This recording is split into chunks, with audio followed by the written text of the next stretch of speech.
Ni hao everyone, hello everyone. So, eto, may ichichika ako sa inyo. Itatry ko yung best ko na talaga magtagalog lang kasi nga may chika ako sa inyo. Kaya, ayaw kong may ibang makaintindi. Kayo lang.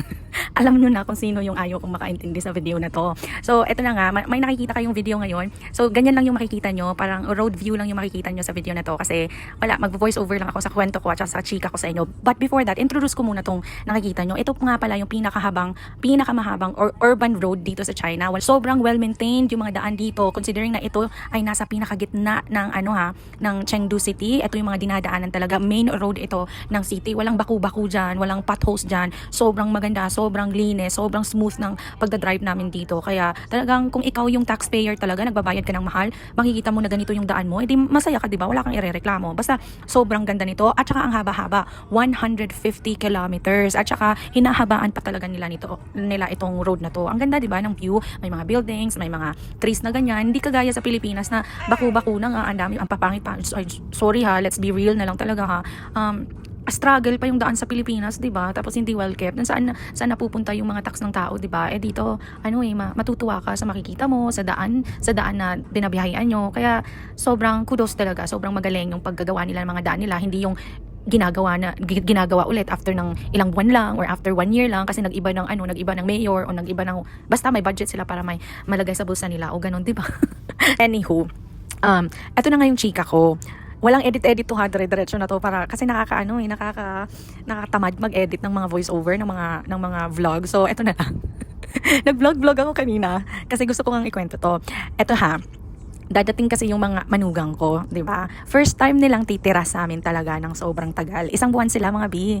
So medyo stress yung lola nyo. Naluloka ako para akong natataranta na gusto kong baguhin lahat ng mga gamit dito sa bahay. Sobrang ang dami ko nang na-shopping, sobrang alaki na ng perang na nagastos ko dahil nga parang nga akong nagre-renovate ng bahay. Alam niyo yun? Kasi gusto kong magpa-impress sa kanila. Nakatira naman sila sa amin before. Pero hindi ganito katagal. Like, pang 2 araw lang, 3 days lang, 4 days lang. Kasi pang-4 na tong balik nila dito or pang 3 nilang balik dito. Bumibisita lang sila sa bahay ng mga 3 araw, ganon. Mga visit na ganon. And usually, di ba, kumakain lang kami sa labas. Wala talaga akong iniisip sa bahay na kailangan kong silang paglutuan. Wala naman akong problema sa pagluluto. Malalaman nyo mamaya kung ano yung stress ko. Kasi di ba, ang tagal na naming kasal ni Dave. Mga 8 years na kaming kasal, 'di ba? Feeling ko ito lang yung feeling ko ha. Wala silang kinalaman dito. Ito lang kasi yung nararamdaman ko.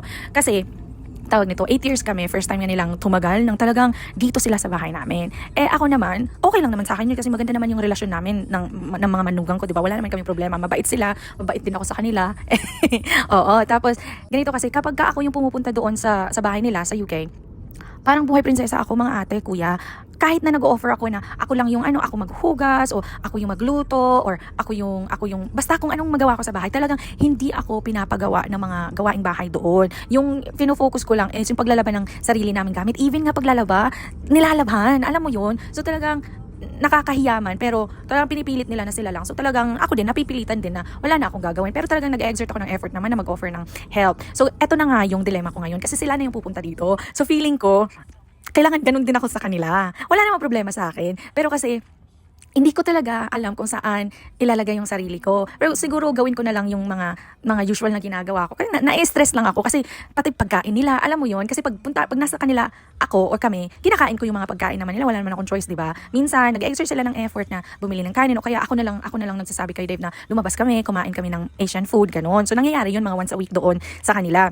So dito naman, alam niyo yung worried ako sa pagkain na ihahanda ako sa kanila. Alam niyo yung nag-iisip na ako kung paano lutuin ganito, paano lutuin ganyan. Ako naman, willing naman akong mag-explore ng mga pagkain. Kasi diba British yung asawa ko, willing akong mag-study ng kung anong pagkain dyan. Kasi hindi ko naman pwedeng pakainin yung asawa ko ng laging Filipino food naman. So, nag-explore ako ng mga different cuisines para pagluto yung asawa ko. So wala naman talagang problema kapag ganun. Ako lang talaga nag-overthink ako. Sinabi ko to sa asawa ko, sabi niya, nag-overthink ka lang. Gawin mo lang yung mga ginagawa mo araw-araw. Kasi naman yung asawa ko, wala naman kasing reklamo yan. Kung ano lang yung hinahain ko sa kanya, kinakain niya, wala ngang reklamo. Kahit ako hindi nasasarapan sa luto ko, nasasarapan siya. Alam mo yun, hindi ako pwedeng maganyan sa harap ng in-laws ko. Kaya na-stress ako kasi baka ako lang, ito lang yung feeling ko. Parang 8 years of marriage assessment, yung, alam mo yun?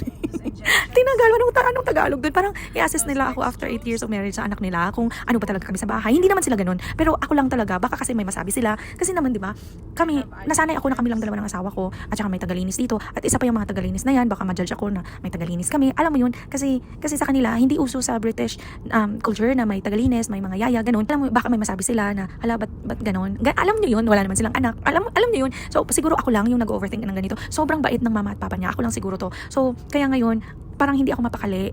Kayo ba? Na-stress din ba kayo kapag nandyan yung in-laws nyo sa inyo o kaya kayo yung pumunta sa kanila at makitira kayo sa kanila? Kasi, eto kasi, hindi ko alam kung yung feeling talaga. Kasi, well, medyo alam ko na. Kasi nga, yung awkwardness na mafe-feel mo na parang hindi mo alam kung anong gagawin mo. Kasi ganun yung naramdaman ko nung andun ako sa kanila. Pero ito yung first time ko kasi talaga maramdaman ito na sila naman yung pupunta dito. Alam mo yung nandito si mama ko nung January, February hanggang March siya, di ba? So dalawang buwan siya dito. Kaso iba kasi yun kasi nanay ko yun, di ba?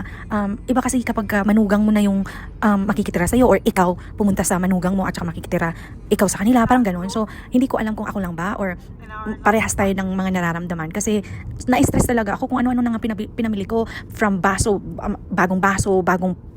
basta mga kitchenwares, mga bago, pati mga bulaklak, pati mga pang-decor ko sa bahay, mga bago lahat, pati mga bedsheet, bago lahat.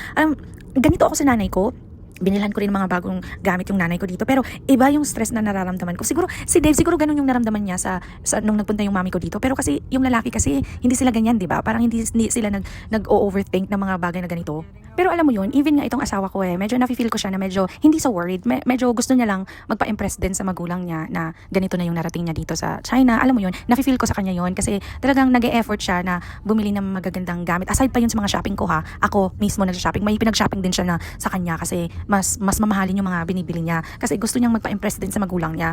Ay nako, basta bahala na si Batman. Talagang nagpe-pray lang ako kay Lord na everything will go smoothly. Kasi ngayon nasa Singapore na sila. Dapat pupunta din kami ng Singapore. Parang 3 araw lang sila doon. Sayang naman. At saka pupunta din ako ng Singapore ngayong September para sa SB19 concert. So, sabi namin, wag na para makapag-prepare din tayo dito sa bahay. So, yun na nga, eto na nga yung ginagawa namin ngayon, magpe-prepare or nagpe-prepare na kami. Nakakaloka lang yung feeling na may dadating na parang feeling ko mag-a-assess na pagkadating nila, pagkapasok nila sa bahay, parang ma-assess na yung pagsasama namin ng anak nila. Ako lang ba yun? Oh my gosh. Good luck talaga sa amin ni Dave. Pero, alam niyo, wala talaga kaming problema naman kasi ni Dave. Talagang very harmonious yung pagsasama namin. Of course, merong mga alitan, maliliit, pero talagang wala talaga kaming away. Yung bahay namin, talagang kailangan lang talaga namin ng katulong kasi hindi ako magaling na hindi ako magaling, alam naman niya yan, hindi ako magaling talaga maglinis or hindi ako masipag talaga na yung araw-araw talaga maglinis. So kailangan ko talaga ng katulong na magsusupport sa akin magsusupport, mag-help sa akin sa paglilinis ng bahay. Yun na nga. Kaya medyo din ako, iniisip ko nga,